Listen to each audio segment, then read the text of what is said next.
What's up, guys? This segment is called Burnt Toast, you know what I mean? Like, this is just topics that we touch on, taboo subjects or anything extra we wanted to expand on a little bit more than our regular segments. And this week, the New York Times actually ran an article about this couple that they married within the first 2 weeks of their relationship, and they knew that they would be fit for each other. The title of the article was "Why Wait When You Know, You Know." How do you guys feel about this? I mean, I think there's rare instances where so But, let's give it over to like the married man. The married guy right here. Experience. To be honest, I actually got married within a year of me knowing my wife. Okay.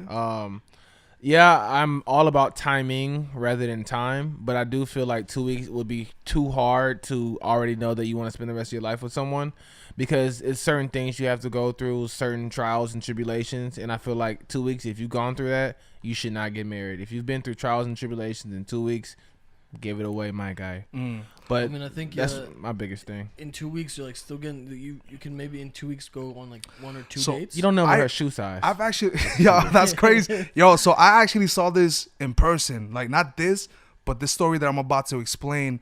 There was this couple. We were at a get together. There was this woman was in the kitchen, and all of a sudden this guy walks in and he looks at her. They're looking at each other like they knew each other. So everybody in the room is like, okay, what's going on here? So we asked them like, yo, you guys know each other? And they're like, nah. And all of a sudden the guy's like, are you thinking what I'm thinking? She's like, yeah. And we were like, what is going on? Like, these guys they've never met. They set it up. They set it up. up. Probably.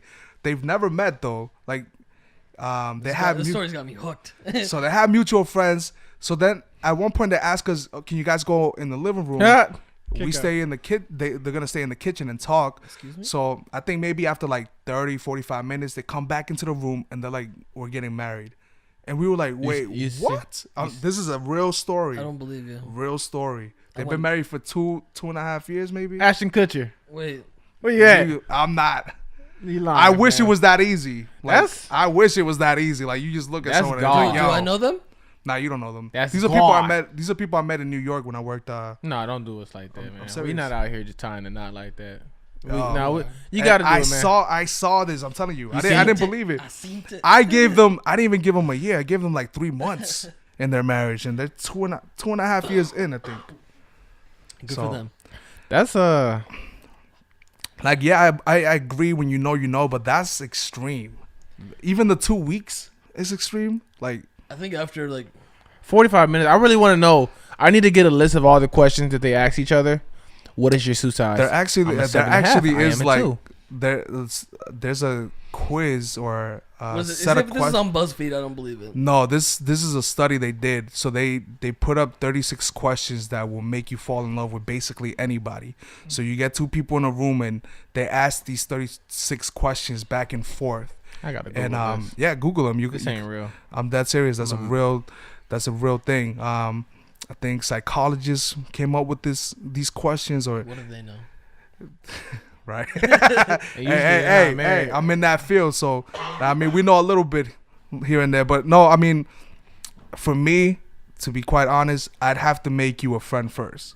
I'd have to like literally include you in the circle, make sure my friends think you cool, make sure my family thinks you cool, and then after that, it might. So for me, it's like a 2-3 year experience before we get engaged. That's just keeping it funky. I got a question really off topic since you just said that. What if your friends or family don't like her? Can you get behind that?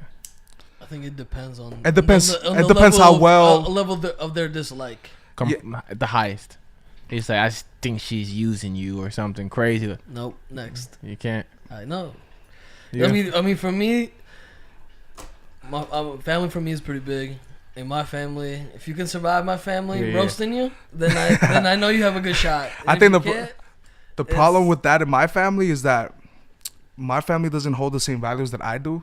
So their assessment of whoever I date, whoever I bring, it will probably be slightly off. But I think that overall, my mom, if you could pass my mom like liking you, that's a good test. If she likes you, if she's like, yo, that's a good woman right there, you definitely we taking you in. You part of the family. I could see your mom right now. I don't know why. I've never seen her in my life, but She looks exactly. Well, I look exactly like her. Is she as tall as you too, fam? Nah, she's short. Dang, all fam. Salvadorans are short. I you know. what I mean? All Central Americans are short, actually. So, So, except for me and Kevin. the 5 Club. Nah, but yeah, this topic it caught my attention because I'm like, yo, how did you look up those 36 questions, by the way? Yeah, I did, man. And I mean, give us one of them. No, don't ask me because then we're gonna start falling in love. Oh, dang. I don't float that way. I don't float that way. Okay. No. But for real, they had a couple good questions. Like, let's just say the first. It says set one. Given the choice of anyone in the world, whom would you want as a dinner guest? That's a good question. You also have, would you like to be famous, and then in what way? Then you have, before making a phone call, do you ever rehearse what you're going to say? Why? I never do. Depends if it's like an interview. If it's an interview, yeah. I eat, bro. I freestyle everything. I mean, like, you know what? Interview. I like, do my best on the pressure. I feel like when you think about it, you mess up because you be like, I'm going to ask them what, you like get tongue twisted or something like that. And then once you mess over something that's rehearsed, you kind of don't know where to go. Well, for me, in interviews, it's like questions I want to ask. Because sometimes I'll freestyle the most of the interview, but the questions I like to have them written down because I won't remember all. What's of them. your greatest weakness? That's the one. Being this good looking.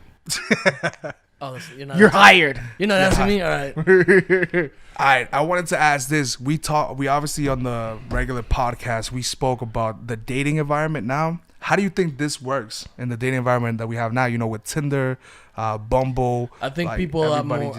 It plays into it because I think people are a lot more open with each other. Yeah. Like from the get go, before it was like, take me on 3 dates before you can even like. Watch your mouth. Yeah. Watch your mouth. Hey, or like it was just a lot longer process in courting somebody. I think now, a lot more people are open. Obviously Tinder, you put a small bio so people have like a somewhat of an idea of what you look like or what you're behind, and then so you kind of get past that and like into like what do you like. One thing I noticed about this generation, when it comes to the nightcap, they get that wrong. So a lot of people this generation think the nightcap is like you ending up having sex with the woman vice versa, but that's not what a nightcap is. No. A nightcap is you go grab either a nice coffee or just a nice drink, whatever you get, cap it off, talk about the night, make plans for the next date. That's usually what it is. But people want the easy way. Yeah, they want the easy way. To be honest, that's what's so bad about our generation nowadays, man. That's why I've never been the guy to ever go on a dating website because I like to get out there and get my hands dirty. You know what I mean? I like to find minds. I love the pursuit. I love the pursuit, and I think a lot of people in this generation they don't like the pursuit. They're looking more. they don't like the pursuit, and they're looking more for a sex partner rather than a life partner.